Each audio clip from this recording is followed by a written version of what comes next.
ಇನ್ನು ಬೆಂಗಳೂರಿನಲ್ಲಿ ಇವತ್ತಿನಿಂದ ಏರೋ ಇಂಡಿಯಾ 2025ರ ಸರತಿ ಈಗ ಶುರುವಾಗಿದೆ. ಏರ್ ಶೋ ವಿಶೇಷತೆಗಳು ಹೇಗಿದ್ವು, ಹಾಗೆಯೇ ಆಗಸದಲ್ಲಿ ಯುದ್ಧ ವಿಮಾನಗಳ ಕಸರತ್ತು ನೋಡೋದಕ್ಕೆ ಬಹಳ ರೋಮಾಂಚಕಾರಿಯಾಗಿತ್ತು. ಏರ್ ಶೋದಿಂದಾಗಿ ಬೆಂಗಳೂರಿಗೆ ಯಾವೆಲ್ಲ ಲಾಭಗಳು ಬರ್ತಾ ಇದ್ದಾವೆ ಅನ್ನೋದನ್ನು ಕೂಡ ನಿಮಗೆ ತೋರಿಸ್ತೀನಿ.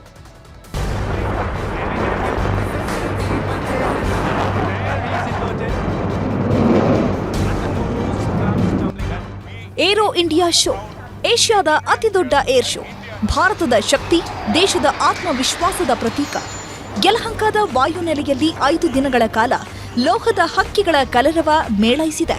ವಿಶ್ವವೇ ತಿರುಗಿ ನೋಡುವಂತಹ ಫೈಟರ್ ಜೆಟ್ಗಳ ಅದ್ಭುತ ಸ್ಟಂಟ್ಗಳಿಗೆ ಹೈಟೆಕ್ ಸಿಟಿ ಸಾಕ್ಷಿಯಾಗಿದೆ.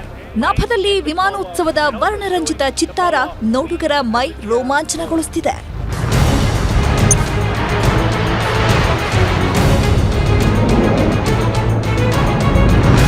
ಏರೋ ಇಂಡಿಯಾ 2025ಕ್ಕೆ ರಕ್ಷಣಾ ಸಚಿವ ರಾಜನಾಥ್ ಸಿಂಗ್ ಚಾಲನೆ ನೀಡಿ ಲೋಹದ ಹಕ್ಕಿಗಳ ಕಲರವ ಕಣ್ತುಂಬಿಕೊಂಡ್ರು.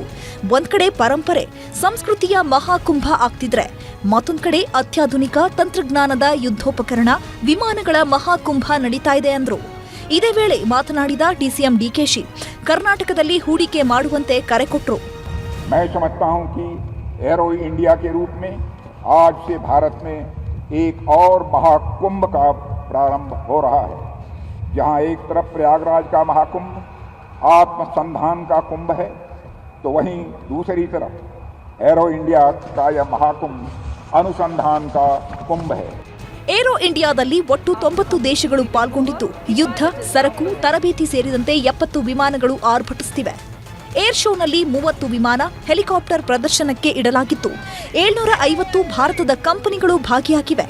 AI, drones, cyber security, global aerospace, ಯುಎಸ್ನ F-35, ರಷ್ಯಾದ Su-57 ಬಾನಂಗಳದಲ್ಲಿ ರಂಗುರಂಗಿನ ಚಿತ್ತಾರ ಜನರನ್ನ ಮಂತ್ರಮುಗ್ಧರನ್ನಾಗಿಸಿವೆ.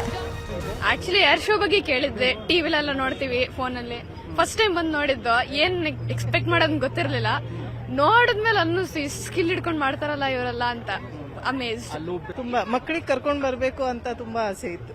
ಅದಕ್ಕೆ ವಾಟ್ ಎವರ್ ಪಾಸಸ್ ನಮ್ಗೆ ಸಿಕ್ತು, ಮಕ್ಕಳಿಗೂ ಕರ್ಕೊಂಡ್ ಬಂದ್ವಿ ಎನ್ಕರೇಜ್ ಮಾಡೋಕೆ. 2025 ಏರ್ ಶೋ ತುಂಬಾ ಚೆನ್ನಾಗಿತ್ತು ಅಂಡ್ ಮಕ್ಕಳನ್ನ ಕರ್ಕೊಂಡ್ ಬಂದಿದ್ವಿ. So there were very wide varieties of all the aircrafts which were driven by a wide range of pilots and all that.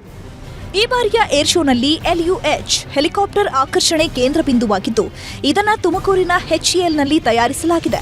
ಸಂಪೂರ್ಣವಾಗಿ ಭಾರತದಲ್ಲೇ ತಯಾರಾಗಿರುವ ಹೆಲಿಕಾಪ್ಟರ್ ಎಂಬ ಹೆಗ್ಗಳಿಕೆಗೆ ಭಾಜನವಾಗಿದೆ.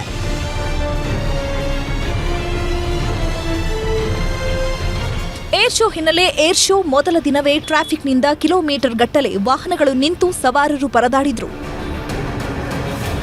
Metro bureau, news 18, Bengaluru.